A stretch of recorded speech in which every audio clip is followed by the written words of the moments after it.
불확실성의 시대에 오랜만에 과학서를 하게 돼서 매우 기쁩니다. 본래는 이 책이 봄에 나왔었죠. 굉장히 정말 의미 있게 읽고 11월 달쯤 하려고 했었는데 요즘 오펜하이머의 성원에 힘입어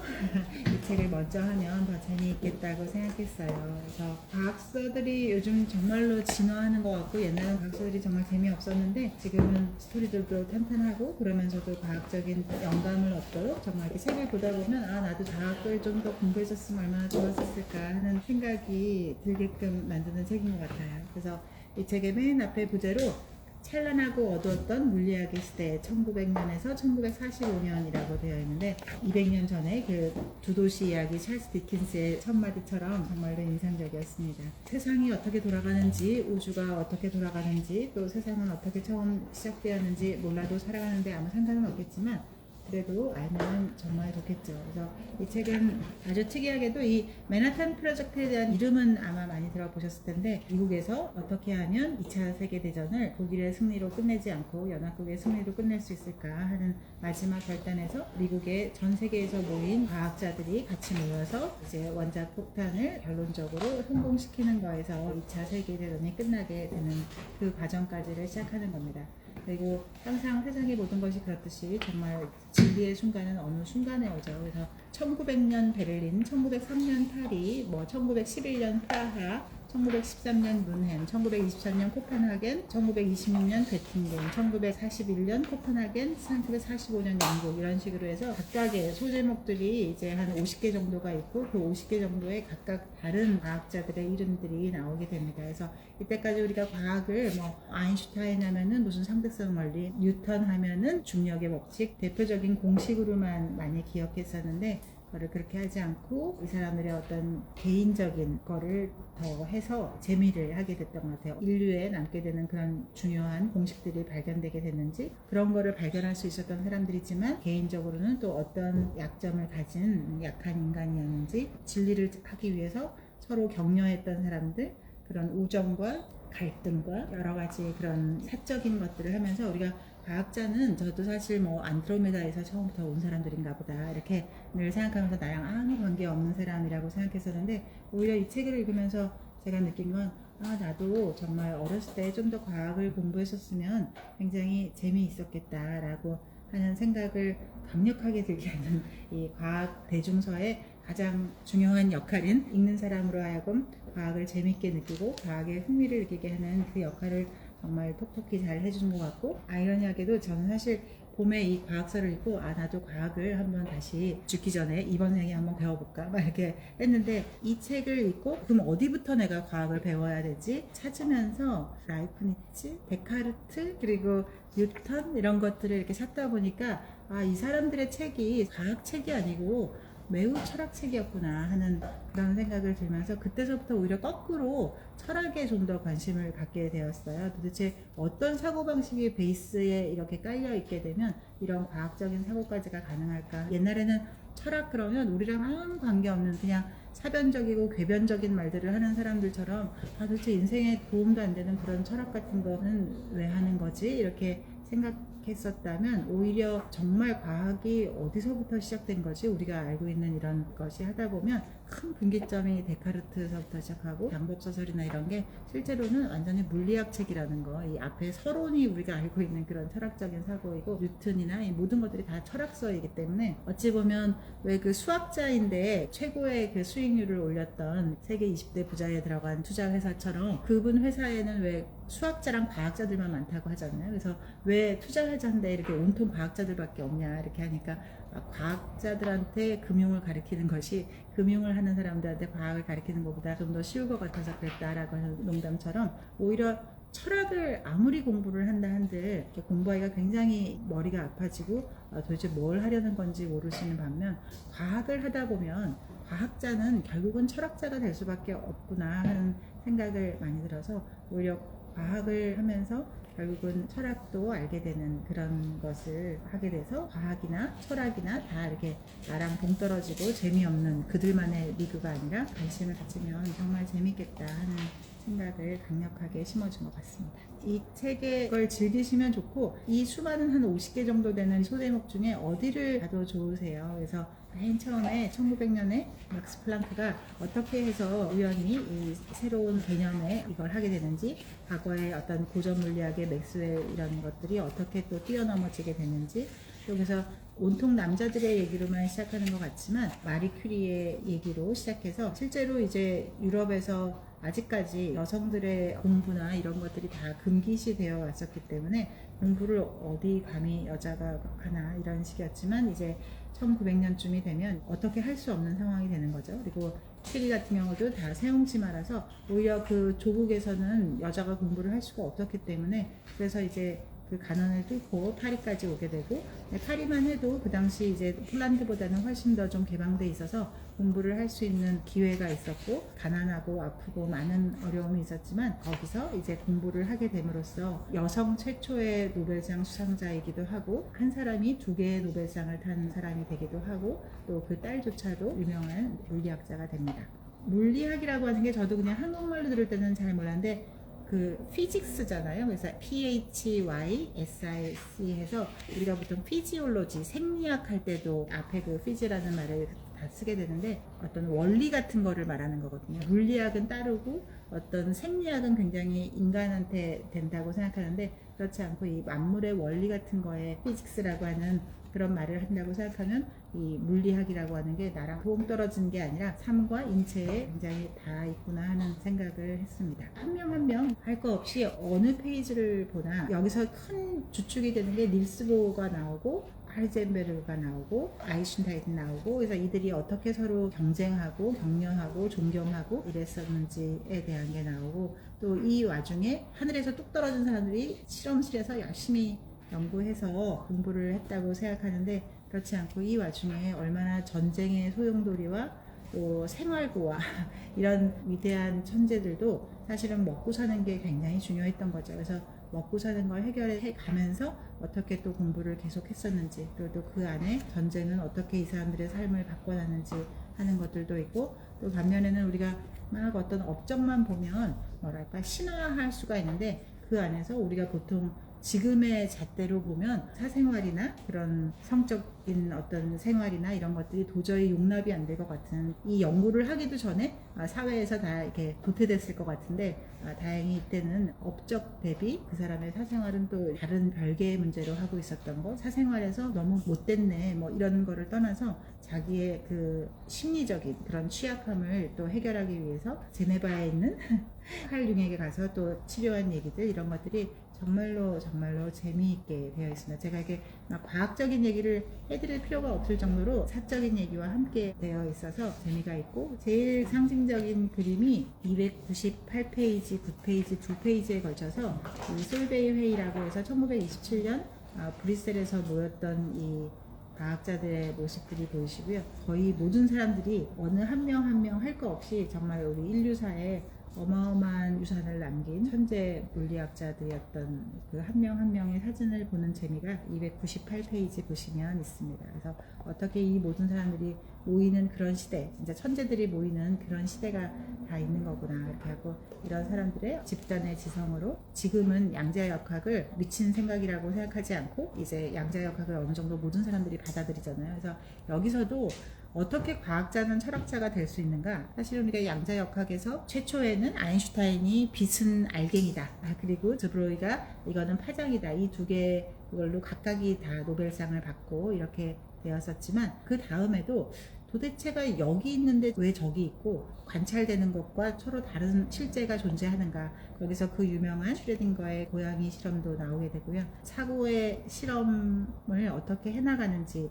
그런 것들을 하고, 중간에 보면 아인슈타인도 스피노자 책을 제일 좋아하는 책으로 늘 들고 다녔다고 하는 것처럼, 스피노자의 책도 저도 처음에는 그게 그냥 철학책이라고 생각했는데 철학책이 아니고 그냥 수학책이거든요. 그래서 어떻게 사고를 해나가는가, 그리고 스피노자의 말처럼 여기 이 양자역학에서도 항상 나오는 게, 우리가 그걸 정확히 상상할 수 없다고 하더라도 그것을 이해할 수 있다라고 하는 것이 어찌 보면 데카르트 이후서부터 스피노자의 유명한 말서부터 여기까지 지금 우리가 양자역학을 사실 눈에 볼 수도 없고 뭔 소리를 하는 거야 라고 하지만 그게 실제한다는 걸 믿잖아요. 그래서 우리가 어떻게 눈에 보이지도 않고 상식적으로는 이해가 안 되는데 그렇게 돌아간다는 거를 다들 믿는지, 인상적인 말이 그거였던 것 같아요. 우리가 신이 있는지 없는지는 정말 수많은 사람들이 화형되고 했으나 끝내 결론을 지금 못 내리고 있는 거잖아요. 하지만 우리 눈앞에 있는 산소는 이 눈앞에 우리 수많은 산소 분자가 있다는 거를 분명히 산소라는 걸 본 적도 없으면서 모든 사람들이 다 믿잖아요. 그래서 그게 과학과 신학의 차이다. 과학은 눈에 보이지 않아도 우리가 모두 다 믿는 거죠. 근데 신학은 우리가 믿을 수가 없으니까 많은 이제 논쟁들이나 그런 문제점들이 또 발견되는 거를 볼 수가 있습니다. 그래서 전쟁의 와중에 여기서도 파스칼의 유명한 말을 통해서 학문적으로는 서로 다 존경하고 이렇게 하지만 내가 뭐 파리의 과학자인데 독일에서 아주 유명한 과학 훈장을 이렇게 주려고 할 때도 나는 정치에는 관여하고 싶지 않지만 과학자에게도 조국은 있다 이런 식으로 독일에서 주는 훈장을 이제 거부하기도 하고 아무리 이 사람들이 과학자로 연구만 하면서 살고 싶다고 하더라도 이 세상이 이들을 그냥 두지 않기 때문에 정치와 전쟁과 인간의 삶의 회오리 속에서 이런 연구를 했다는 것이 더 대단한 것 같아요. 하이젠베르그, 뭐 슈레딩거, 닐스 보어 이런 사람들은 그냥 하늘에서 뚝 떨어져서 아무런 공부하는데 장애 없이 그냥 이렇게 머리에서 돌아가는 대로 그런 연구를 했다고 생각했었는데 그렇지가 않고 정말로 다 어려운 상황에서 했다라고 하는 것도 되어 있습니다. 그래서 중간에 우리 중성미자, 소립자 이런 것들을 각각 누가 했었는지 하는 그 이름을 챙겨볼 수 있는 것도 굉장히 재밌으세요. 그리고 지금 이르면 굉장히 이해가 안 되지만 요즘은 뭐 조교들이 열정페이처럼 이제 고생하는 거를 나쁘게 생각하지만 이때는 뭐 열정페이가 말할 것도 없이 뭐 밤낮이 없고 365일이 없을 만큼 교수님과 같이 공부하면서 하는 것도 있고 하지만 그 와중에 정말 이 교수들도 젊은 과학자들을 얼마나 탐내고 아끼고 존경하고 시기심을 갖고 이렇게 선배 후배 할 거 없이 과학이 같이 진리를 알아보는 사람들만이 서로 통할 수 있는 그런 것들이 있었던 것 같아요. 그래서 하이젠베르그 같은 경우는 정말로 좋은 일을 물리학적으로는 말할 수 없이 좋은 거를 했었지만 실제로 또 나치 치하에서는 나치를 위해서 일한 것 때문에 많이 문제가 됐었고 히틀러가 미국에 준 가장 큰 선물이 과학자들을 전부 다 준 거라고 해요. 그래서 미국은 히틀러의 가장 큰 선물을 받아서 전 세계의 이 천재 과학자들이 결국 히틀러를 통해서 국외로 도망가고 망명하고 이렇게 탈출하면서 결국 마지막 정착지가 다 미국이 됐기 때문에 그래서 미국은 어찌 보면 아이러니하게도 히틀러의 큰 선물을 받아서 오늘날 미국의 과학이 이렇게까지 된 역사의 아이러니를 볼 수 있다고 합니다. 유럽의 대학들이 정말로 어떻게 하나하나 열심히 했었나 이런 책을 이렇게 보면서 과학 너 누구니? 나랑 좀 친해질래? 할 정도로 상대성 이론이나 양자역학 이런 개인 교습을 받아볼까 하는 생각이 들 정도로 근데 다행히 요즘 인터넷에도 유튜브에도 굉장히 좋은 박사님들이 훌륭하고 재미있게 일반인들을 상대로 하는 그런 강의들도 많아서 아마 꼼꼼히 챙겨본다면 그냥 말로만 듣고 도저히 이해 안 됐던 양자역학이나 상대성 이론이나 이런 것들이 또 훨씬 더 재미있게 다가서는 그런 계기가 되지 않을까 싶었습니다. 그래서 이번 주뿐만 아니라 최근에 정말로 이 과학서들을 이렇게 많이 찾아서 읽고 있는데 과학서들이 진화해서 어느 책 할 거 없이 너무너무 재밌는 거예요. 그래서 이 다음에도 몇 달 뒤에 또 함께 하고 싶은 과학책들이 있어서 그것도 같이 하면 좋겠습니다. 그래서 과학이 전에는 우리 삶과 아무 관계 없다고 생각할 땐 정말 재미가 없는데 우리가 뭐 쓰는 삶의 모든 곳에 이 양자역학이 있고 삶의 모든 것에 화학이 있어서 그런 것들을 같이 해나가면 훨씬 더 좋을 것 같아요. 이 책은 그만큼 정말로 읽어보게 강추드리고 싶어요. 누가 뭐를 했다 이렇게 외우는 책이 아니고 정말 스토리처럼 그들이 어떻게 데이트를 하고 그들이 어떻게 아이를 낳고 그 아이를 먹여 살릴 돈을 구하고 집을 구하고 또 누구랑 싸우고 저 사람이 너무 크지 않도록 불안해하는 스승의 모습 이런 것들을 너무나 인간적인 모습으로 보여주고 있거든요. 그래서 과학자들도 우리랑 다르지 않은 사람들이 뭔가 삶의 초반에 어떤 계기에 의해서 과학에 발을 들이게 되었구나. 그리고 이렇게 꼭 세계적인 사람이 아니더라도 과학에서 할 수 있는 게 굉장히 많겠다 하는 책을 어느 페이지를 점점 할수록 과학 너무 하고 싶다 이런 생각이 들게 하는 것 같아서 어린 아이들이 있는 집에서도 꼭 한번 읽게 했으면 좋겠다 했습니다. 그리고 이 책은 다른 책과 다르게 꼭 처음부터 끝까지 읽어야 될 필요는 전혀 없으세요. 그러면 뭐 훨씬 도움은 되지만 따로따로 분리돼서 읽어도 각각 뭐 아인슈타인의 스토리, 닐스 보어의 스토리, 뭐 슈레딩거의 스토리, 하이젠베르그의 스토리 하나하나가 아주 재밌게 잘 되어 있고 그들 한 명 한 명이 얼마나 인간적으로 나약한 사람들이었는지 그런 것에 대해서도 잘 되고 있습니다. 그리고 맨 처음 말씀드렸지만 이 책을 보면서 이렇게 철학적인 사고가 이미 베이직하게 돼 있는 거지 라고 생각하면서 그리고 점점 알게 된 게 라이프니츠나 스피노자나 데카르트를 다 기본적으로 읽은 사람들이거든요. 그건 다 과학서기 때문에. 그래서 그런 사람들을 하다 보면 우리가 보통 19세기 이후에 독일 철학에서부터가 말장난 같고 이렇게 말만 움직이는 그런 철학이었다면 19세기 이전의 철학은 그 자체가 과학이고 과학이라는 말 자체가 최근에 나온 말이고 그전에는 자연철학이라고 했었어서 옛날에는 저도 자연철학은 그냥 철학의 어떤 한 그런 줄 알았는데 자연철학과 과학이 정확히 똑같은 말이거든요. 그래서 우리 프랑켄슈타인 할 때도 자연철학에 요즘 흥미가 생겼다. 남동생한테도 너는 왜 자연철학에는 관심이 없니? 이런 말을 할 때 그게 다 과학을 얘기하는 거였다라고 하는 거고 과학자가 뭘 하는 사람인가 라고 한마디로 하라 그러면 자연의 비밀을 알려고 하는 사람들이거든요. 그래서 아까 그 피직스라고 하는 그런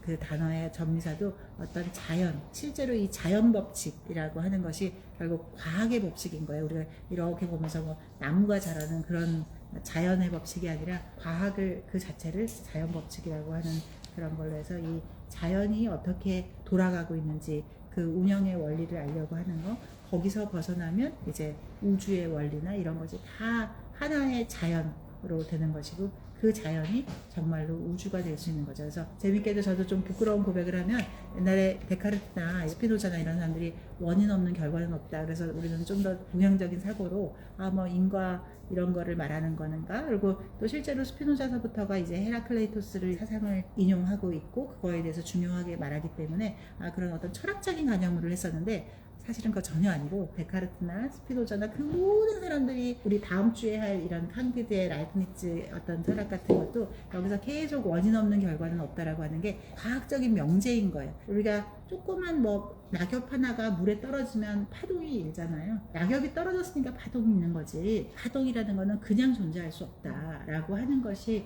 어찌 보면 우리 이 서양 철학 근대 철학에서 계속 나오는 원인 없는 결과가 없다라고 하는 그 중요한 명제가 그런 거거든요. 그래서 이 모든 우리 정신적인 것조차 그거를 수학이거나 아니면 과학적인 실험이거나 이거를 통해서 증명해내려고 했던 돌이켜보면 무모해 보이기까지 하는 그런 실험들이 우리 인류 역사에 이런 과학을 만들어냈구나 하는 존경과 감사. 옛날에는 서구가 뭐 어떻다는 거야. 그래서 데카르트 뭐 사고를 하면은 과학이 발달하나? 막 이렇게 하고 제일 처음에 무기를 잘 개발해서 서구가 먼저 개발이 된 거 아닐까 그런 생각을 하기도 한 때도 있었는데 보면 볼수록 정말 최소한 다른 때는 다 모르지만 데카르트 이후 시대에서부터는 그 이후에 촘촘하게 로크니 뭐 스피노자니 아주 촘촘하게 과학자들과 철학자들이 연결되거든요. 10년 몇 년 사이로 아니면 동시대를 살면서 계속 촘촘하게 이어지는 그런 철학자이자 반드시 과학자였던 사람들이 어떻게 이 사고의 실험을 통해서 그 당시로서는 상상도 못했던 그 당시에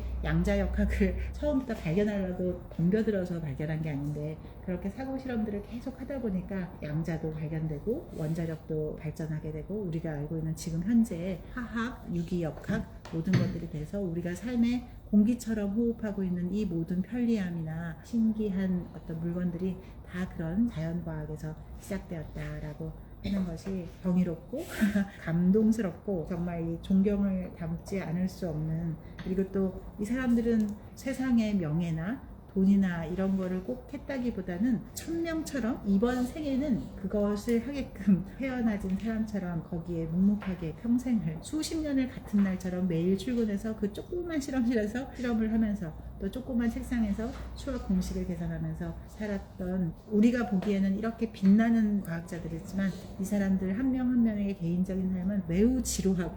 단조로운 그런 삶 속에서 위대한 것이 결국 세상에 드러나게 되는구나 하는 그런 것을 했습니다. 그리고 낮에는 열심히 죽도록 서로 논쟁을 하고 또 저녁에는 같이 스키를 타고 또 연극을 하고 정말로 이 책의 가장 인상적이었던 것이 닐스 보어가 굉장히 사교성이 좋아서 후배 사람들이나 또 어찌 보면 사교성이 좋기도 하지만 굉장히 카리스마적인 과학자였던 거죠. 요즘 지도교수가 됐다가는 당장 인터넷에 막 착취한다고 또 이렇게 됐을 텐데, 여기서는 거의 삶의 공동체처럼 피타고라스나 이런 사람들이 같은 지적 수준이 비슷하고 관심이 비슷한 사람, 아니 빛이 알갱이든 파동이든 그거 가지고 왜 그렇게 목숨 걸고 싸우고 몇 달 며칠을 잠도 못 자면서 하냐고 우리는 이해가 안 되지만, 그거를 같이 대화할 수 있는 사람이 서로 반갑고, 그래서 이 사람들이 맨 마지막에 해마다 서로 이제 스키를 타고 놀면서, 낮에는 그렇게 학문을 얘기하지만 밤에는 파우스트로 연극을 하는 그런 것들이 있어요. 그래서 누가 시킨 것도 아니고 이들이 하는 건데, 각각의 파우스트 괴테 캐릭터에다가 그들이 지금 같이 동시대를 살고 있는 과학자들의 캐릭터를 넣어서 이거를 이제 패러디하고 대사를 만들어서 막 하는 게 있는데, 정말 놀라운 거는 여기에 있는 이 사람들은 정말 과학자 중에 과학자인데 거의 모든 사람들이 파우스트를 전체를 암송 가능한 경지에 있다는 게 너무 놀라운 것 같아요. 우리가 보통 파우스트 암송은 이번 생에 할 생각도 안 하거니와 동문학을 전공하거나 이런 사람에서 할 것 같은데, 이분들은 정말 완벽한 이과생 중에 이과생이고, 또 심지어는 독일 사람들도 아니고 다 다른 언어를 가지고 있으면서도 파우스트를 암송한다든가, 뭐 스피노자나 이런 앞쪽에 모든 철학이 몸에 체화되어 있는 그런 인문학적인 소양, 이 사람들이 처음부터 이렇게 과학자인 것 같지만, 제가 늘 생각하는 거는 우리가 컴퓨터 새로 사면 기본 사양으로 세팅되어 있는 게 있잖아요. 핸드폰을 사면 기본 사양으로 여기 앱이랑 뭐랑 기본 구동되게 이렇게 세팅되어 있는 게 있지, 서양에서 공부를 한다라고 하는 것이 항상 가장 궁금하고 했던 거는, 도대체 서양에서 정상적이고 그런 고등학교 교육 그리고 대학 교육을 마쳤을 때 이 사람들의 기본값으로 장착되어 있는 그 머릿속에는 뭐가 있는 거야. 어찌 보면 우리나라에서는 기본값으로 불교적인 생각이나 삼국유사거나 홍길동 단군 신화가 우리 머릿속에 들어있다면, 도대체 서양에서 공부하는 사람의 기본 장착값으로 과학자가 내가 돼야지, 뭐가 돼야지 이렇게 했을 때 처음 장착돼서 이 머릿속에 기본값으로 디폴트로 들어있는 지식이 무엇일까 늘 궁금하기도 하고, 그거를 알아가면 알아갈수록 정말 이거를 같이 장착하고 시작하면 참 좋겠다 하는 생각을 했었는데, 정말로 과학책을 읽고 나서 그 어떤 때보다 우리가 생각하는, 지금은 철학이라는 완전히 다른 이름으로 가버린 듯한 인문학 서적들이 얼마나 우리 삶의 공기처럼 호흡처럼 함께 해야 되는 지식인지, 그리고 그런 지식들과 함께 한다는 게 얼마나 즐거운 일인지. 여기서도 보면 플라톤의 티마이오스나 이런 것들이 수많은 책들이 나오거든요. 이 사람들이 시를 짓고 물리학자들인데 문학적인 소양이 아주 기본적으로 베이스적으로 다 들어있거든요. 그래서 과학자가 되기 이전에 좀 더 어렸을 중고등학생 나이 때를 거치면서 우리가 성인이 돼서도 지금은 철학을 전공하는 사람조차도 읽을까 말까한 그런 책들이 청소년기에 이 사람들의 기본에 돼 있었다고 하는, 그 당시 1800년대 말 1900년대 초를 살아가는 유럽의 지식의 기본값이 너무 놀랍고 감탄스럽고 부럽고, 그래서 그렇게 좋은 거라면 그 공부를 하는 것도 정말 즐겁겠다 하는 마음으로 과학과 철학에 대해서 정말 흥미를 100배 충전해 주었던 그런 책인 것 같아요. 그래서 오늘 이 불확실성의 시대에 꼭 이거 다 읽지 않으셔도 괜찮으세요. 너무 이거에 좌절하지 마시고, 여기 한 50개 정도의 소제목의 어느 부분을 읽어도 와, 이런 일이? 하면서 너무너무 재미있는 그런 에피소드를 발견하실 수 있을 것 같습니다.